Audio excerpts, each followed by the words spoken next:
Before I read from Music's Jewel, which is, I might as well hold it up actually, do a bit of advertising. Oh, Elizabeth can hold that. Yes. Music's Jewel. Oh, okay, I'll hold that. I'm experiencing some difficulty with my eyesight as I get older, so I tend to print things large. But actually, the book does have fairly large print. I could read from this, but I'm not going to. So that's it. But before I do that, I'm going to revive a text from Lafrenue's Ghost, one copy of which is or was on the table. And I've only performed this once before at the launch, so apologies to those of you who were there that time, but it's a long time ago. Now, J.S. Lafrenue often reworked his stories and themes, pushing them into different formats.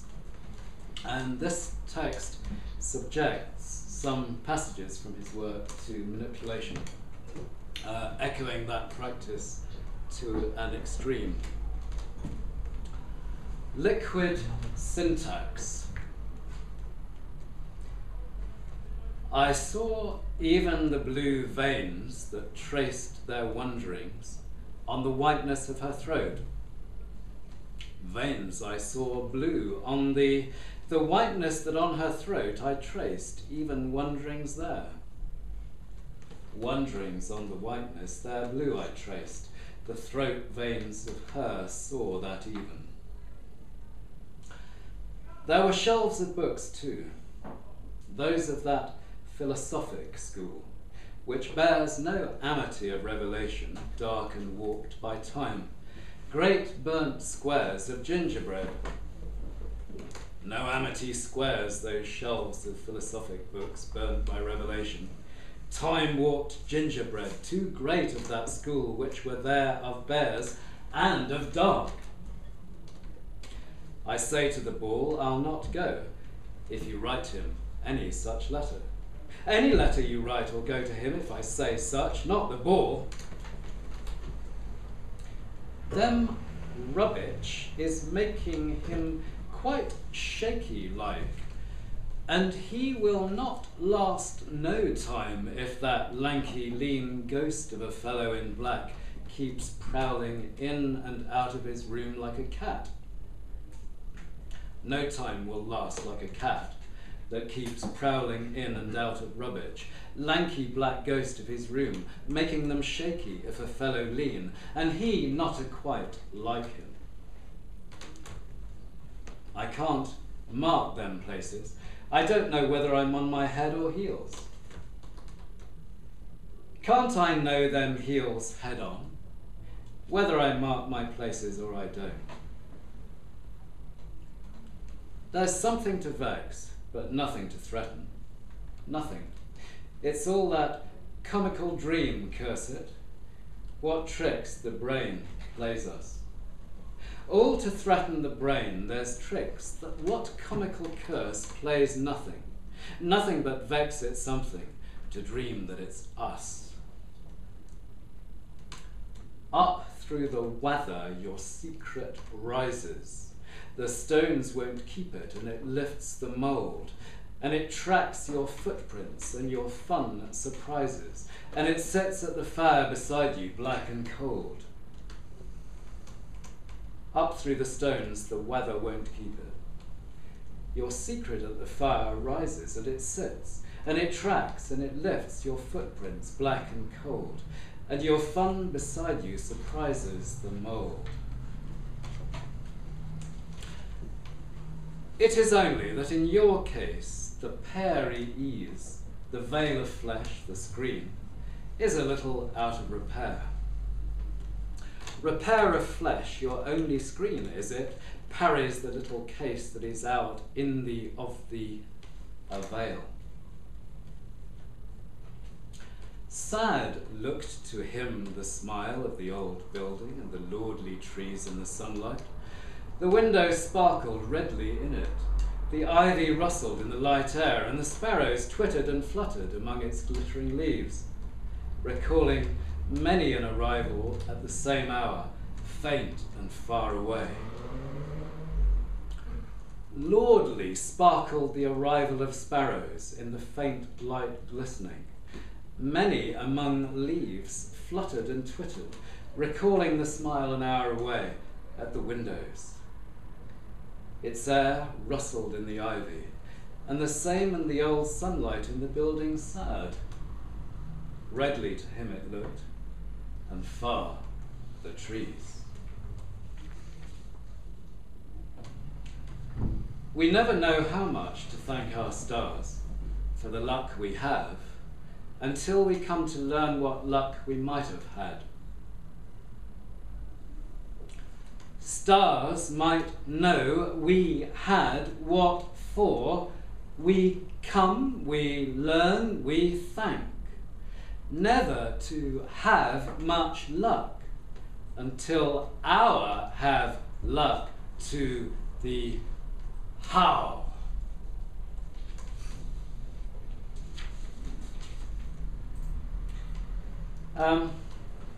This is an outtake from Days of 49, which I put into the selector. It's called Man U Messen Primer, and Man U here refers to Manchester University, where the automatic digital machine, nicknamed Madam for short, was built in 1949. And at that time, Alan Turing was working on artificial intelligence at that university. In this poem, as you might guess, I adopt the voice of the computer. I tries to store in 1 ton spread your subject flicker. Goodless, godless, I spy, I ply. First letter queuing down drum and tube, bit by bit. Are these mansion dolls? Are these berry cobbles? I almost sense, can certainly scan, whatever you give. Put in, put out, on paper tape. Gone from baby to madam, all of 36 miles, tome space approx, to test and find. Fact rubble digits. A wiry little system flashes through the murk. No addlepate, no onion skin, just do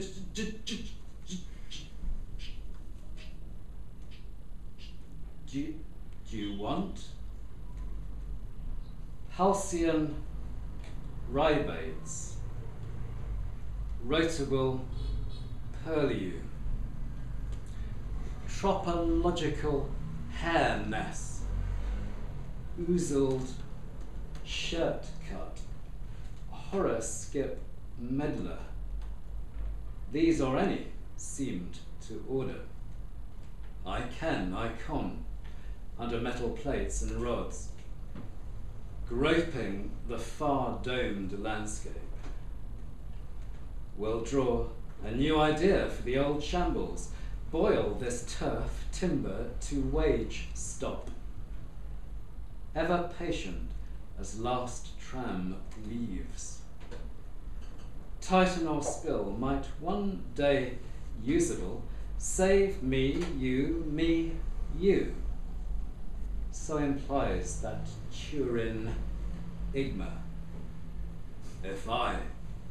If it could perform capricious, leaking to remind and fit the special remnant need, inkle alpha edzo. my engine free, to attune and be held. Then would be blood, gaze and gesture woken indeed. In Days of 49 there's a text, the title of which I can't remember, which I wrote as prose, and my co-writer Alan Halsey turned into a concrete poem. But because Henry Moore's been important to me over the years, I wrote another, even more concrete poem, which is in the selected. Yes, I was cured of interest in sport for life, by being kicked in the spine, base of the spine, when I was 14 or 15 at boarding school. And as a result of that, I spent most of my time at school in the art block, which was the only modern building. Actually, I'm still interested in cricket on the village green. Anyway, sorry, this is a long introduction.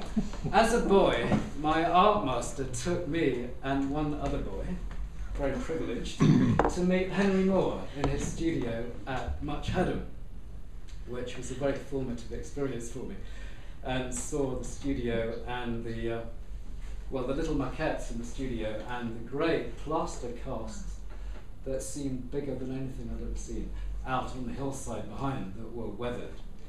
And one of the little maquettes that I saw was Atom Piece, and this was maybe 1964 or 1965.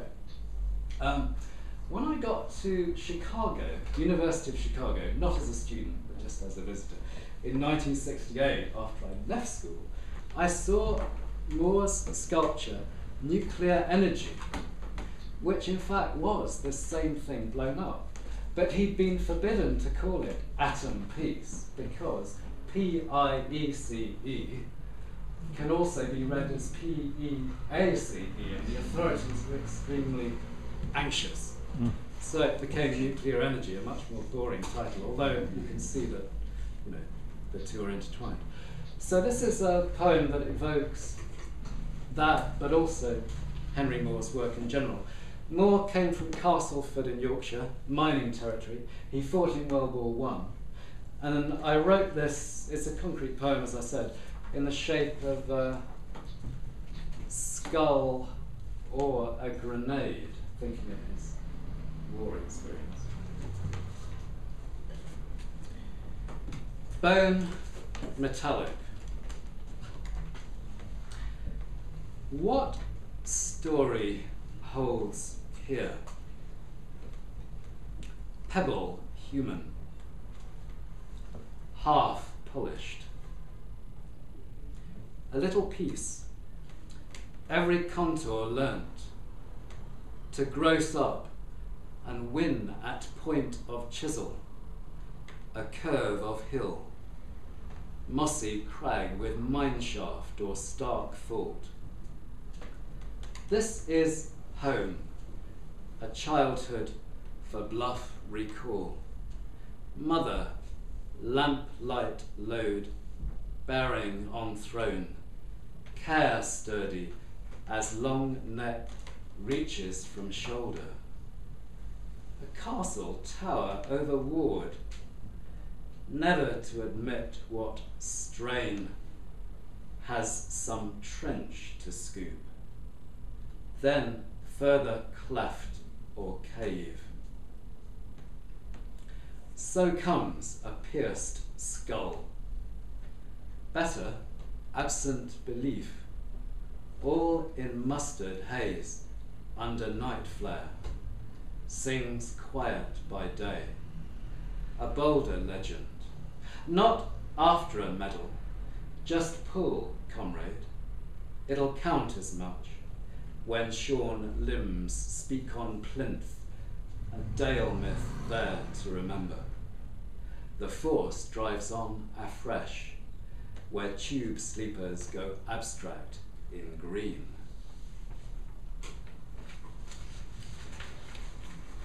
Right, now a contemporary poem called Gulf Ghost File, and it's a kind of ecological meditation. The building I live in, which I moved into in 1987, is on a slope and on a sloping road. And when I moved into the property, I didn't think much about that. But having seen certain things that have happened since, it seems significant, as the poem would explain. Two specific references that I should provide. Well, some of you will know that the Welsh Harp is one of the big reservoirs in London. It's directly north of where I live. And it features in a novel by Ruth Rendell, published a few years ago. The other thing is much more a particular reference. The Slade is a large brook or small river that runs along the main-ish road at the foot of my cul-de-sac. Gulf Ghost File. Didn't think when I rooted here of the Welsh Harp we walked to over Fortress Hill circular traffic. The Brent River dammed below the join of Dulles Brook and Stream Silk.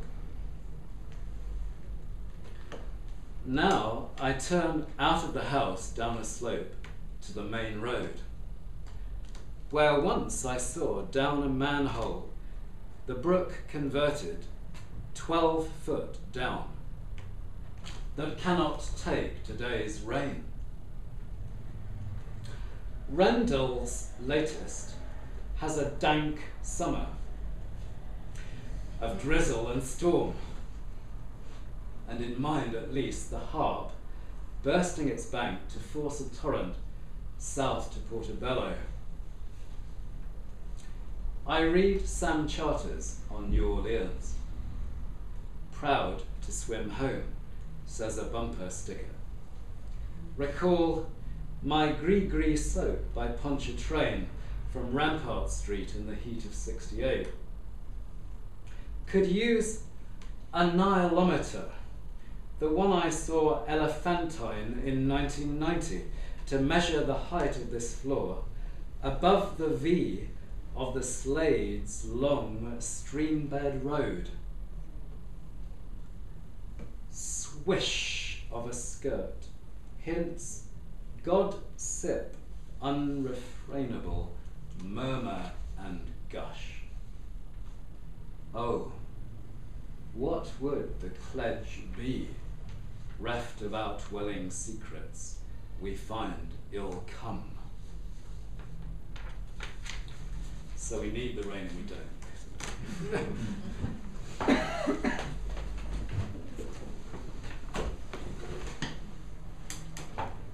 I'll close with a prose poem.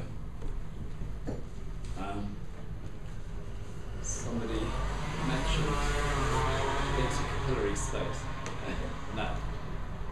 No. This was part of this was written for a celebration of Peter Riley's work, which is online.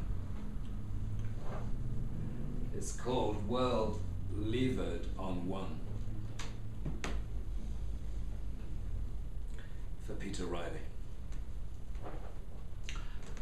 A smock, a shed, tilting shelves, a scrap of bone with scratched lines, glasswort in a jar, ink blots on the table, a Floyd sleeve behind angle poise, set of perfect bound, incomplete, soprano lull with recorder echoes, personality in things to hand.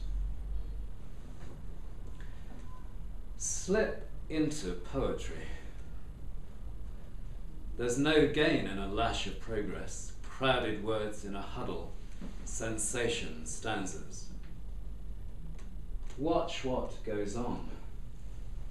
Barnack blocks to Red Street brick, willows overhanging a gravel path, the river's curve.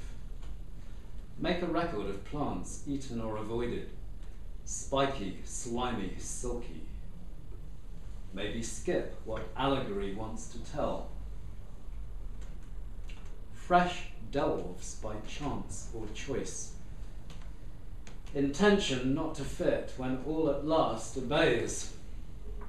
Undulate leaf, rain flushed. A sunshiny moment out of sullen fits. A charm for thorn pricks. Gate motet. Baffling corridor where a cycle stands. Area railing spears. Memory of other passages and ritual past decorum. In a city of towers and courts, the road beckons. What scope for terms demoded? To walk is to ride. The stamp it would puzzle to improve. Birth from horizon to map with smoke and steam. Near stopped nerve in the northern hub. As if fed through cot bars, a darting artillery. Never forget those shadows. Dream an unchained body, marching to a sweeter tune under torn and bannered clouds. Spots cohere in waste, wilderness. Hollow trunk of an oak with withered arm. Dies into earth to be plucked, with shells white as dog's teeth. That eastern print asks where, tugs of woods or sea? A bittern booming in the reed shores, railway sleepers well tarred over the dike between marshes. Little knot of word forces or great dispersed band down the years across territory. We reads a version of I. Stranger mates who chafe, dispute, revel with meat, wine and fire. Cluster to bring the still solo act into gutsy holy jabber. Precious stock, pressed or helped into view. Chlorantos, intelligence, running on relations. Some in trust will make the poem better. Faces gleam in the room upstairs, defying speakers for the thing itself. Regulars, wits, and bums weigh the founding sentence. And quiet by letter, as on stark paths, the probe of life goes on. A gift of breath to mark an occasion. A figure of notes to bless or curse. A prospect on turf. The ordinary, unexhausted.